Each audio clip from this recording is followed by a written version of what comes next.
What's stopping you from becoming a Catholic? Why can't women become priests? 1-833-288-EWTN. I don't understand why I have to earn salvation. 1-833-288-3986. What's stopping? Why do I need to confess my sins to a priest? What's stopping you? This is Called to Communion with Dr. David Anders on the EWTN Global Catholic Radio Network. This one from Priscilla, who says, my husband is, quote, against formal religion. He is a wonderful, charitable person, but he won't go to church himself because he says he is spiritual. And when he wants to talk to God, he goes straight to God in prayer. For a while, he called church a, quote, man-made invention, and has also said that many wars were begun because of religion. Well, I explained how these ideas were wrong, and my husband will listen, and I believe he is beginning to understand how the Catholic Church is very important to me.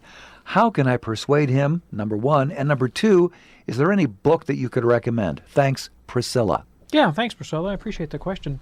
So, the question, how do you persuade someone? Yeah. That's a very particular kind of question. Depends it really on the person. Depends on that person. You sure? But I would like to say a word about the whole spiritual and not religious business. Thank you. So, as I see it, and I think as the Catholic faith sees it, every human being conceived in the womb is spiritual and not religious. Okay. There's not a person on the planet who doesn't enter into human life spiritual but not religious. Because we are spiritual beings. We have a spirit. We have an immortal soul. We have an immaterial spiritual nature. We have spiritual faculties. We are rational. We have free will. We have the capacity for a certain kind of self-transcendence. We can give ourselves to things that are greater than ourselves. We can live for noble causes. We can do all kinds of spiritual things because we're spiritual beings, right? In the same way, we have a muscular system. I have muscles in my body. I can flex my arms and legs and pump iron. I can run. I can jump, but not too high, right? The fact that I can do these things doesn't mean I do them well. And you talk to my kids, and they'll tell you a lot of them Dad does pretty badly, right? Especially not only in the spirit aspect, but in the physicality realm too. I was always a terrible athlete. I had the unique distinction of playing bench on the high school B team basketball team. Oh right? my! And I recovered the rebound after every goal. Right. Okay. You know, the only rebounds I ever got was after somebody scored, right? Nobody else wants the ball, right? Okay. I was a terrible athlete, right? But you can improve, right, through practice and discipline. Now, what if somebody said, well, I'm physical, but I'm not athletic, right? And they presented that as a kind of a virtue. I don't need your basketball team and your basketball coach and your physical trainers and your breakfast of champions and your supplements and your amino acids and all this kind of training and the endurance. I don't need all that and the stretches. Because I'm physical but not athletic. So I'm better than all you basketball players who are on a team because I'm physical but not athletic.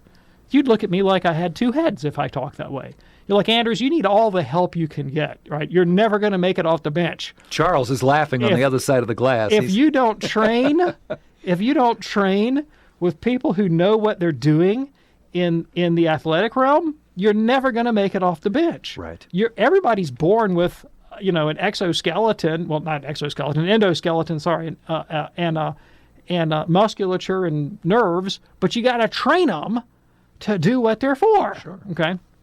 Everyone's born with a spirit, but you got to train it so it can do what it's for. And everybody that's born has difficulty bringing their spiritual nature in line with the true and the good. And we have an explanation for that as Catholics. It's called the wounds of original sin. So we're ignorant, we're morally weak, we're concupiscent, we're overly attached to, bodily and other kinds of pleasures. We're proud, right? We have malice. We're overly attached to our own good rather than the good of our neighbor. And when we do good, we pat ourselves in the back and tell us how great and spiritual but not religious we are. right?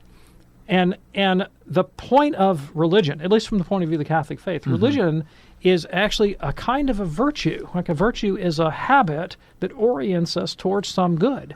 Religion, proper religion, true religion, as St. Augustine would say, is the virtue of properly orienting ourselves in our interior lives towards the love of God and the love of neighbor. And it's a lifelong endeavor, and it's a lot of work to get it done right. It's easy thing for you to mortify pride, huh? Is that right? That's easy for you? It's easy for you to avoid the sins of the flesh and concupiscence. It's easy for you to love your neighbor unto death, to lay down your life for those who persecute you. These are easy things, you say. They're not easy. In fact, even if I train every day with all that is within me, I'm not going to get them done unless God reaches down and remakes me in his image and likeness. And that's the grace I receive through the formal institution of the Catholic Church. And you say, I don't believe that, Anders. That's ridiculous. Look at all these people that go to church and they don't live like that. I didn't say everybody laid hold of this grace and lived like that, but look to the saints. Look to the saints.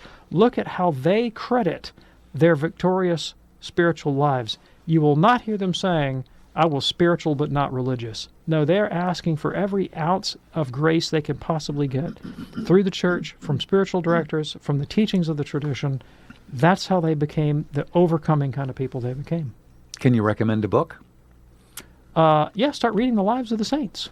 See how they came. Find one you admire. Find one whose life you admire. Someone whose virtues you'd like to imitate. And then read about them and how they did it. And see if that was just spiritual but not religious that got them off the ground. Excellent.